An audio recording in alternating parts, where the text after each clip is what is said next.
गर्मियों की छुट्टियां पड़ते ही प्रियंका की ननद सुरभि ने बैग उठाया और सीधा पहुंच गई अपने मायके, और वो भी अपने तीन यानी ट्रिपल बच्चों के साथ। उसके तीनों बच्चे एक साथ हुए थे और वो सभी 7 साल के थे। सुबह 6 बजे दरवाजे की घंटी बजती है। नहाकर पूजा पाठ में लगी प्रियंका जल्दी से पूजा खत्म कर दरवाजा खोलती है तो सामने उसकी ननद सुरभि खड़ी थी। अरे दीदी, आप आइए आइए। और ये मेरे नन्हे शैतान कैसे हैं? हम ठीक है मामी। मामी भूख लगी है, मैंगो शेक पीना है। बेटा, पहले घर के अंदर तो घुस जाओ, उसके बाद अपनी डिमांड्स करते रहना मामी से। अब एक ही तो मामी है तुम्हारी, ये तुम्हारी डिमांड्स पूरी नहीं करेगी तो कौन करेगा? बिल्कुल सही कहा दीदी, आप सब अंदर आइए। प्रियंका की एक ही ननद थी, वो तो बस मौका ढूंढती थी बार बार अपने मायके आने का। जब भी बच्चों के स्कूल की छुट्टी होती, वो झट से ऑटो लेकर अपने तीनों बच्चों के साथ आ धमकती। उस रोज भी ऐसा ही हुआ। प्रियंका ने झट से सबके लिए मैंगो शेक बनाया। तीनों बच्चे गटागट झट से सारा गिलास पी गए। मामी, इससे तो पेट भरा ही नहीं, और बनाकर दो ना। हाँ भाभी, सच कहूँ तो मेरा भी और पीने का मन है। अब वहाँ तो इतना बनता नहीं। वो क्या है ना, इनकी दादी शुगर पेशेंट है, तो आप हमारे लिए और बना दो। जी दीदी, बस अभी लाई। प्रियंका ने देखा कि घर में दूध और आम तो खत्म हो चुके हैं। उसने जल्दी से अपने पति को जगाया। सुनिए, दीदी और बच्चे आए हैं, आप जल्दी से बाजार से जाकर दूध और आम ले आइए, उन्हें मैंगो शेक पीना है। लेकिन इतनी सुबह सुबह कौन ही फल वाला बैठा होगा? मुझे नहीं पता, आप कहीं से भी जाकर लेकर आइए। रणवीर आंखें मसलते हुए बाजार चला गया और सामान लेकर कुछ देर बाद लौट आया। कुछ देर बाद प्रियंका ने सबको मैंगो शेक बनाकर पिलाया। तभी सुरभि की माँ भी जाग गई। आ गई मेरी बच्ची, और ये तीनों नटखट कैसे हैं? बड़ी याद आती है मुझे इनकी। हम सब भी तो तुम्हें बड़ा मिस करते थे। ये तो रोज बोलते थे चलो नानी के घर जाऊंगा तो मैंगो खाऊंगा, और देखो आती 2-2 ग्लास मैंगो शेक पी गया। अच्छा भाभी, वो मैं क्या कह रही थी, आज ना मेरा बेसन के चीले खाने का बड़ा मन था। अब नाश्ते में वही बना दो, लेकिन मेरे बच्चों के लिए पास्ता बना देना, ये वही खाएंगे। जी दीदी। ननद के आते ही प्रियंका की परेड शुरू हो गई। सुबह के 11 तो उसे नाश्ता खिलाते हुए हो गए, ऐसे उसे दोपहर हो गई। फिर प्रियंका दिन के खाने की तैयारी करने लगी। वहीं सोफे पर पड़ी हुई ननद बड़े मजे से आइसक्रीम खा रही थी। तभी सुरभि ने जोर से आवाज लगाई, भाभी, वो जरा टीवी का रिमोट पकड़वाना, सामने ही रखा है। प्रियंका की ननद बड़ी ही आलसी थी। वो उसकी किसी काम में मदद नहीं करवाती थी, उल्टा अपना काम भी उसी पर डाल देती। भाभी, वो मेरे तीनों बच्चों को जरा नहला देना, सुबह से ऐसे ही घूम रहे हैं। हाँ हाँ तो कर देगी, ये भी घर पर रहकर कौन सा तीर मारती है, सारा दिन तो पड़ी रहती है। सास के ताने और ननद की डिमांड पूरी करते हुए वो तीनों बच्चों को नहलाने लगती है। फिर सबके लिए खाना बनाने जाती है। कमर भी दुखने लगी है, एक काम करती हूँ, पेन किलर खा लेती हूँ, थोड़ा आराम मिल जाएगा। दवाई खाकर वो फिर से कामकाज में लग गई। सुबह से लेकर रात तक प्रियंका अपनी ननद और उसके बच्चों की सेवा में लगी रहती, लेकिन फिर भी आह तक नहीं भरती। सारा दिन काम करके तुम भी थक जाती होंगी ना प्रियंका। मैं जानता हूँ सुरभि के आने से घर में काम बढ़ गया है। कोई बात नहीं जी, 2 महीने की बात है, फिर बच्चों के स्कूल खुल जाएंगे, तब कहाँ दीदी इतने दिनों के लिए आ पाएंगी। यही सोचकर प्रियंका 2 महीने तक उनकी खूब खातिरदारी करती रही। वो सारा दिन घर का काम करती, सबकी खूब सेवा करती। सारा दिन काम कर करके अब वो बुरी तरह थकने लगी थी। अब तो 2 महीने की छुट्टियां भी खत्म हो गई थी, लेकिन उसकी ननद जाने का नाम ही नहीं ले रही थी। एक रोज प्रियंका की दोस्त का फोन आता है। अरे, तेरी ननद गई या नहीं अभी? नहीं दीदी, अभी यही है। क्या? लेकिन अब तो 2 महीने की छुट्टियां भी खत्म हो गई।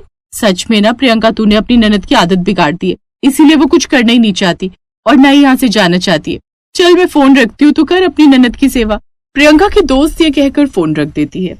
तभी सुरभि उसको आवाज देती है, भाभी, ओ भाभी, जरा जल्दी से मेरे ये नाखून काट देना। जी अभी आई दीदी। प्रियंका बाहर आ जाती है और सोफे पर बैठी हुई अपनी ननद के नाखून काटने लगती है। अपनी ननद की ऐसी हरकतों से अब प्रियंका भी कहीं न कहीं थक चुकी थी, लेकिन वो कुछ कह नहीं पाती, इसलिए अब वो इससे छुटकारा पाने का सोचती है। रणवीर जी, ये सुरभि दीदी वापस अपने ससुराल कब जाएंगी? मैंने सोचा था मैं भी कुछ दिन अपने मायके रहने जाऊंगी, लेकिन अब मैं कह देती हूँ, अगर वो ससुराल नहीं गई तो मैं अपने मायके चली जाऊंगी। तुम पागल हो गई हो क्या? ऐसा कुछ नहीं करोगी, कुछ दिन की बात है, फिर वो चली जाएगी। ये कहकर रणवीर काम पर चला गया। अब प्रियंका ने सोचा, ऐसे बात नहीं बनेगी, मुझे ही कोई तरकीब लगानी होगी। बड़ी देर सोचने के बाद उसके दिमाग में एक आइडिया आता है और वो चुपके से अपनी ननद की सास का फोन नंबर उसके फोन से ले लेती है। फिर उसे फोन करके कहती है, हेलो, नमस्ते आंटी जी, मैं प्रियंका बोल रही हूँ, सुरभि की भाभी। कैसी हैं आप? मैं ठीक हूँ। प्रियंका बहू, तुम कैसी हो? और सुरभि वो कैसी है? जब से अपने मायके गई है सास को तो भूल ही गई है, मुझे फोन ही नहीं करती, इसीलिए तो मैंने आपको फोन किया है।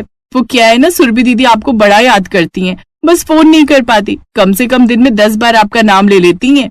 क्या तू सच कह रही है बहू? मुझे तो लगा था वो मुझसे नाराज होकर गई है, क्योंकि मैंने उसे इतनी जल्दी छुट्टियों में मायके जाने से इनकार कर दिया था। अच्छा, वो क्यों आंटी जी? वो इसलिए क्योंकि उसकी ननद कुछ दिन के लिए आने वाली थी, लेकिन उससे पहले ही वो ये बैग उठाकर चल दी।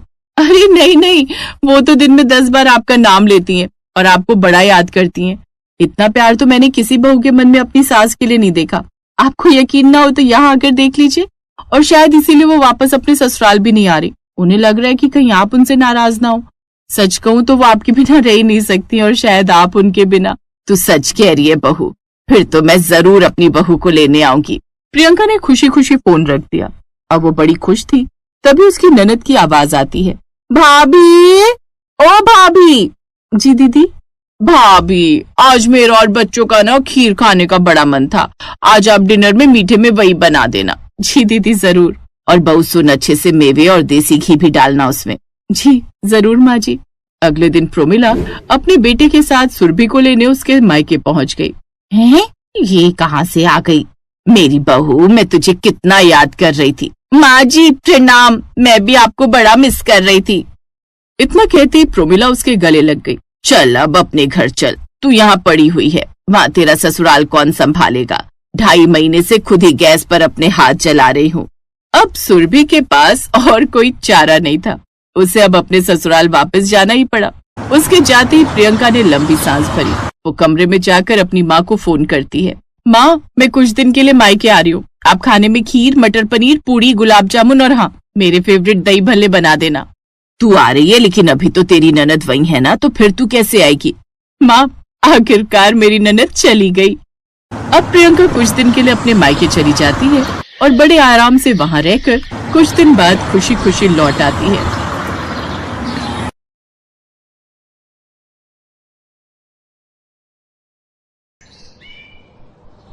निशा की शादी घर के पास ही हुई थी, जिसका कारण था कि उसे अर्जुन से प्यार हो जाता है। पहले तो उसके माँ बाप इस शादी के लिए तैयार नहीं हुए, लेकिन फिर अपनी बेटी के आगे उनकी एक नहीं चली और वो इस शादी के लिए मान गए। शादी के कुछ महीने बाद उसकी माँ जानकी उससे, बेटी निशा, तेरे भाई अमन की शादी तय हो गई है, तो शादी की सारी तैयारियां तुझे ही करनी है। पास में ही रहती है तू, तो भाई की शादी के लिए जरा हाथ बटा देना। कैसी बातें करती हो माँ, ससुराल में दुनिया भर का काम होता है, अब मैं ससुराल देखूं या यहाँ का काम करूं? ना बाबा ना, मेरे बस की तो नहीं है, और मेरी सास वो तो बिल्कुल नहीं मानेंगी। अच्छा ठीक है, चल हम ही जैसे तैसे संभाल लेंगे। कुछ दिनों बाद अमन और सीमा की शादी हो जाती है और सीमा ब्याह कर अपने ससुराल आ जाती है। फिर एक दिन, माँ भाभी सेट हो गई ना ससुराल में?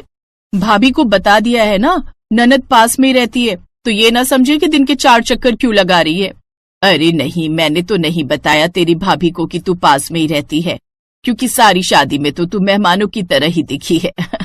मैंने तो बोल दिया उसे कि उसकी सास तेज है, उसे मायके आने ही नहीं देती। ये कैसी बातें कर रही हो माँ, मेरी सास तो सीधी सादी है, वो तो मुझे शादी में काम ना करना पड़े इसलिए मैंने मजाक किया था। वो तो अच्छे से जानती हूँ, बड़ी कामचोर है तू। जानकी समझ जाती है कि निशा ने जानबूझकर शादी में काम चोरी की थी और चालाकी दिखाते हुए काम से बच निकली थी। उस रोज निशा वहीं खाना खाती है। फिर अगले दिन वो अपने बेटे को लेकर अपने मायके आ जाती है। भाभी ये मयंक को रख लो, मयंक बेटा ये तुम्हारी मामी है, आज से दिन में इनके पास रहने की आदत डाल लो। वैसे भाभी सुना आप इंग्लिश में बहुत अच्छी हैं, आप इसे जरा पढ़ा देना। वो क्या है ना भाभी, नई फिल्म लगी है, मैं अपनी सहेली के साथ वही देखने जा रही हूँ। और थोड़ी शॉपिंग भी करनी है। लेकिन दीदी मैं तो दिन में आराम करती हूँ, वो क्या है ना, मुझे सुबह जल्दी उठकर घर के काम और इनका टिफिन पैक करके देना होता है ना, और फिर शाम का खाना भी बनाना रहता है, ऊपर से मेहमानों का आना जाना भी लगा रहता है ना, तो थोड़ा मुश्किल होगा। हाय रे मेरी किस्मत, अब तो यही सुनना बाकी रह गया था। अरे क्या करूं, मैं कुछ समझ नहीं आ रहा। अब अपना बच्चा कहाँ छोड़ूं? सोचा था पास में मायका होगा तो कुछ तो फायदा होगा, लेकिन नहीं, शादी होते ही सब बेटियों से बस पल्ला छुड़ाना चाहते हैं। अरे ओ ड्रामा क्वीन, ज्यादा नौटंकी करने की जरूरत नहीं है। और ये बता शाम को कब तक वापस आएगी? माँ, 3 घंटे में मूवी खत्म होगी, 1 घंटा मॉल घूमने में, तो 6 बजे तक आ जाऊंगी। अच्छा बाय। ननद बच्चा छोड़कर चली जाती है और सीमा अपनी सास की बातें सुनकर हैरान थी कि वो उससे कैसे बात कर रही है। उधर निशा आराम से अपनी सहेली के साथ फिल्म एंजॉय करती है। फिर शाम को थकी हारी अपने मायके पहुंचती है, जहां खाने की खुशबू सूंघते सूंघते वो सीधे रसोई तक आ जाती है। अरे वाह, बड़ी अच्छी खुशबू आ रही है। क्या बन रहा है भाभी? दीदी मटर पनीर की सब्जी और सूजी का हलवा बना रही हूँ, आप भी खाकर जाइए ना, मयंक को तो खिला दिया है। अच्छा ठीक है भाभी, तुम इतना कहती हो तो खाकर ही जाती हूँ। अरे वो तुझे अपने घर भी तो जाना होगा, सास को रोटी भी तो देनी होगी ना। हाँ हाँ माँ, तुझे क्यों मेरी सास की इतनी चिंता हो रही है? अरे थकी हारी बाहर से आई हूँ, अब थोड़ी देर मायके में कमर तो सीधी कर लूँ, फिर घर जाकर काम ही तो करना है। पता है आज कितनी शॉपिंग करके थक गई हूँ मैं। लेकिन इतनी सारी शॉपिंग एक साथ? कोई फंक्शन है क्या दीदी? हाँ, वो मेरे दूर के देवर की शादी है ना, तो सब उसी के लिए, अपने लिए और घर वालों के लिए शॉपिंग करके भी आ गई। अब आपको तो पता ही है घर की शादी में कितना काम होता है ना? हाँ अच्छे से पता है, अपने भाई की शादी में तो तूने बिल्कुल मदद नहीं करवाई थी हमारी। अब बस भी करो माँ, उस बात को पकड़ कर ही बैठ गई हो। अच्छा मैं 15 मिनट अपनी कमर सीधी कर लेती हूँ, भाभी तुम तब तक सब्जी पैक कर दो और हलवा भी, रोटी मैं घर जाकर लगा लूंगी। जी दीदी। कुछ देर बाद निशा वहाँ से चली जाती है। उसके जाने के बाद सास, सीमा बहू ये मेरी बेटी है, इसे अच्छे से जानती हूँ मैं, जब कभी तुझे इसकी मदद की जरूरत होगी ना, ये तेरे पास भी नहीं होगी। जो बेटियां दूर रहती हैं वो बेचारी कैसे रह रही होंगी? ये तो अच्छा है कि दीदी पास में ही रहती है। रहने दे बहू, ये सब कहने की बातें होती हैं। बेटियां पास रहे या दूर, वो अपने माँ बाप का सहारा होती हैं। लेकिन निशा तो बचपन से वही करती है जो उसका मन होता है, वो नहीं देखती फिर क्या सही और क्या नहीं। सीमा को समझ में नहीं आता कि वो ऐसा क्यों कह रही है। फिर 2 दिन बाद सुबह दरवाजे की घंटी बजती है। अरे निशा, तू सुबह सुबह? माँ अभी बात करने का वक्त नहीं है, ऐसा करो जल्दी से लंच बॉक्स पैक कर दो। हाँ हाँ बना देती हूँ, लेकिन हुआ क्या? अरे होगा क्या, आज मेरी आंख देर से खुली तो अब बच्चे के लिए टिफिन न रखूं क्या? बच्चा भी क्या कहेगा कि नानी का घर पास में है, फिर भी स्कूल में भूखा रहना पड़ेगा।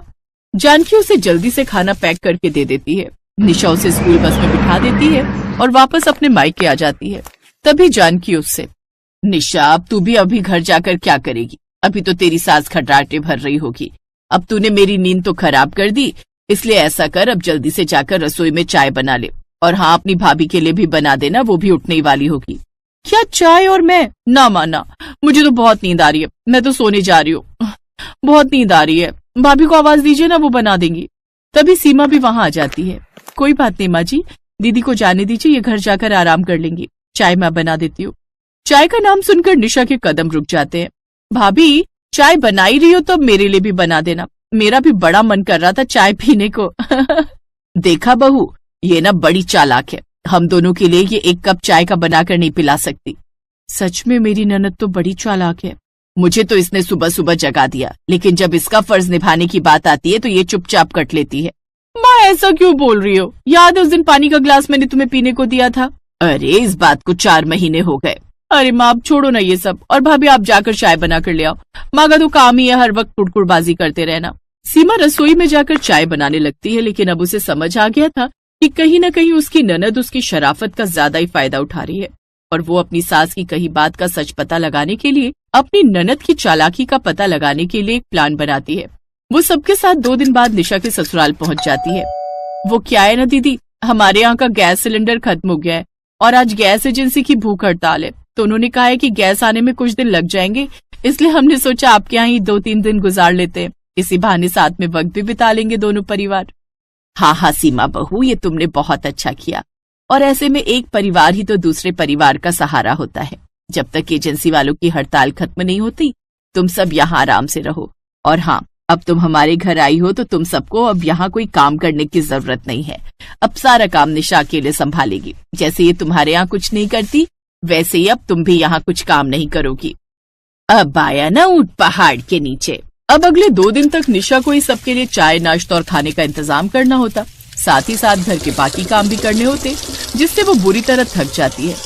और अब वो एक प्लान बनाती है। वो जानबूझकर बीमार होने का नाटक करती है और अपने बगल में प्याज रखकर शरीर का टेम्परेचर बढ़ा लेती है, जिससे सबको यही लगता है कि उसे तेज बुखार है। अब मुझसे तो काम नहीं हो पाएगा। हाय रे, देखो तो मेरा नसीब। 2 दिन के लिए मेरे मायके वाले यहाँ आए, लेकिन मैं उन सबको अपने हाथ का खाना भी बनाकर न खिला पाऊंगी। दीदी आप चिंता मत कीजिए, आपकी ये इच्छा जरूर पूरी होगी। क्या मतलब भाभी? मतलब कि डॉक्टर मैडम आने वाली हैं और वो आपको ऐसा इंजेक्शन देगी कि आपका बुखार 1 मिनट में उतर जाएगा। नहीं नहीं भाभी, सुई नहीं, मुझे सुई से बहुत डर लगता है। ये सब तो मैंने नाटक किया था काम से बचने के लिए। अच्छे से जानते हैं हम सब तू कितनी चालाक है, इसीलिए ये हम सब का प्लान था जो कामयाब रहा। चल अब जाकर अपनी दिल की इच्छा पूरी कर और हम सब के लिए चाय बनाकर ले आ। ये सुनते ही निशा अपना माथा पीटते हुए रसोई में जाती है और सबके लिए चाय बनाने लगती है। तो वहीं बाहर सब मजे से चाय का इंतजार कर रहे थे।